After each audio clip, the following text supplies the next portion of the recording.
ሰላም ጤና ይስጥልን ውድ ተመልካቾች እንደምን ቆያችሁ? የዕለቱን ሰበር ዜና ወደ እናንተ የማቀርብ ይሆናል። ዛሬ ላይ ደስ የማይል ዜና በየሶሻል ሚዲያው እየተናፈሰ ይገኛል። ዘመነ ካሴ በጥይት ተመታ የሚል እውነት ነው? ዘመነ ካሴ ተመቷል?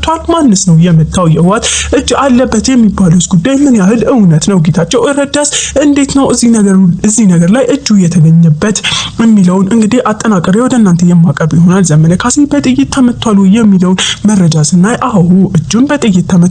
ይህም ራሱ ዘመነ ካሴ ተናግሯል ማለት ነው። እጅ ተመታ እንጂ አንገቴ አይደለም፣ እጅ ቢቆረጥ አንገት ይኑር እንጂ እንታገላለን እስከ መጨረሻው፣ አካላችንን መሰዋታችን ለኛ ምንም ማለት አይደለም፣ ለአንድ ኢትዮጵያ እስከምንታገል ድረስ። ለአንድ ወታደር ጥይት ደግሞ ላይመታው ብቻ አይደለም እንደሚገድለውም አምኖ ነው የሚገባበት። ስለዚህ እንደ አንድ ታጋይ ይቺ ጥይት እኔን ታጠነክረኛለች፣ ሞር እንድራመድ ትረዳኛለች እንጂ ለኔ እንደ ቢንቢ እንደነደፈችኝ እንኳን አላየውም ብሎ ተናግሯል ማለት ነው። ይህንንም የተናገረበት ከዚህ በፊት እንግዲህ ዘመነ ካሴ ብዙ ጊዜ ሞተ የሚባል የተለያዩ ወሬዎች ሲናፈሱ እንትን ሲሉ ቆይተዋል ማለት ነው።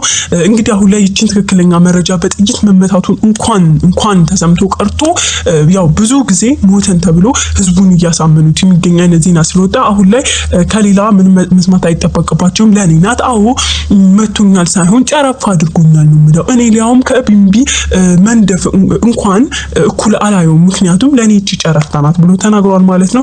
ጀግናው ደንዳናው ዘመነ ካሴ ሁሌም ቢሆን አቋሙ አንድ ነው።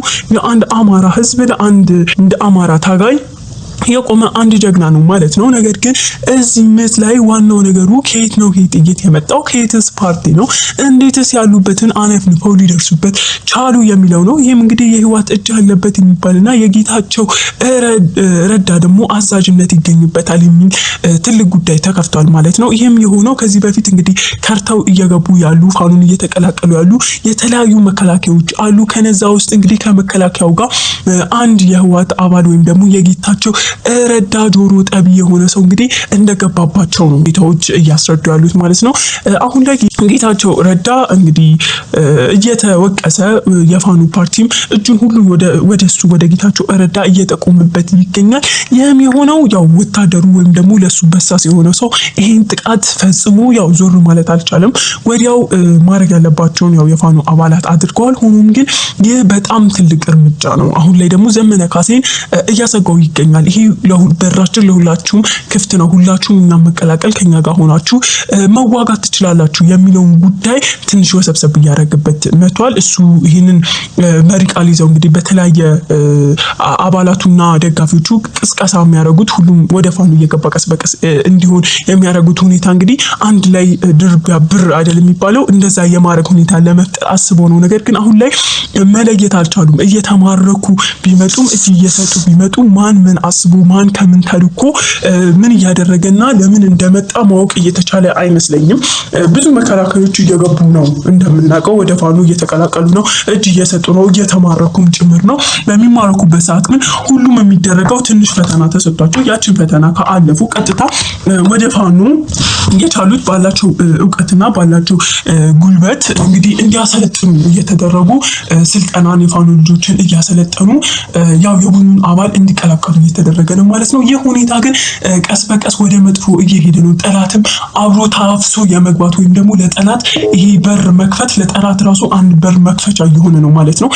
ይሄ ዘመነ ካሴ እንግዲህ ፈጣሪ ረድቶት ፈጣሪ ህዝቡንም ስለሚወደው ፈጣሪ አግዞት እጁ ሆነ እንጂ ሌላ ነገሩ ቢሆን ነገሩ የከፋ ይሆን ነበር። እሱም ባደረገው ጥንቃቄና ባደረገው መከላከል እጁን ብቻ አንድ ጥይት ጨረፍ አድርገው እንዳለፈች አልፏል። ነገር ግን የሚያሰጋው ይሄን እንደ ፓርቲና እንደ ፋኑ ደጋፊዎች የሚያሰጋው ይህ ጥይት ጭንቅላቱን ቢመታው ይህ ጥይት አጉልቡታ ልቡን ደረቱን መቶት እሱን ቢያሳጣንስ የሚል ነው። ይሄ ደግሞ እውነት ነው። ዛሬ ላይ ይህ በጨረፍታ ያለፈ ጥይት ነገ ማን ቀጥታ ግንባር ላይ እንደሚተኩሰው ማን ያውቃል። ስለዚህ ይሄ ሁኔታ ከቀስ ወደ ቀስ እኛው ላይ ራሳችን ላይ ጠልፎ የሚጠልንን መንገድ እንደ መክፈት ነው እያሉ እንግዲህ ያው ስጋት እየታየባቸው ነው። ከዚህ በፊት በተለያየ የሶሻል ሚዲያ ንቅናቄዎችን ሲፈጥሩ ሰምተዋል። በራችን ለኛ ክፍት ነው፣ የትኛውም የፖለቲካ አባልም ሆነ መከላከያም እጅ እጅህን ሰጠህ ተማርከህ እኛም መቀላቀል ትችላለህ። መቀላቀልም ካልፈለግ አልፈልግምም ካልክ በሰላም ወደ ቤት እንሸኛለን ብሎ እንግዲህ ተናግረዋል። በብዙ መነቃቃት ተፈጥሯል እና ይህን በመልከት ደግሞ ብዙ እንትኖች ጀነራል ራሱ እነዚህ መቶ አለቃ ሻለቃ ምንላቸው እንኳን የራሳቸውን ከስር ያሉትን ወታደሮች እያፈሱ እየገቡ ነው ማለት ነው። ፋኖን እየተቀላቀሉ ነው። ይህ ሁኔታ ግን ከስንት አንድ ከተቃራኒ ፓርቲ እንትን እየላካባቸው ነው። ይሄ ሚስጥር እያወጣ የሚበስስ ምናምን እየተላከባቸው ነው። ይህ ሁኔታ እንግዲህ ነገሮችን እያባባሰ ዘመነ ካሴ ምንም ባትመስለው እቺ ጥይት፣ ነገር ግን እቺ ጥይት ጠንክራ ነገ ምን እንደምትፈጥር አይታወቅም ነው ዋናው መንስኤውና መመታትም የሌለበት ነው የተመታው። እንደ ፋኖ ደጋፊ ሆነ እንደ ፋኖ አባላት እጅግ በጣም ያስቆጣ ጥይት ናት። እንኳን ተረፍክልን፣ አንተ መኖር አለብህ፣ አንተ ድሉንም መጎናጸፍ ያለብህ ሰው ነህ እንጂ ትተው መሄድ ያለብህ አይደለም። እስከዛሬ ታግለሃል።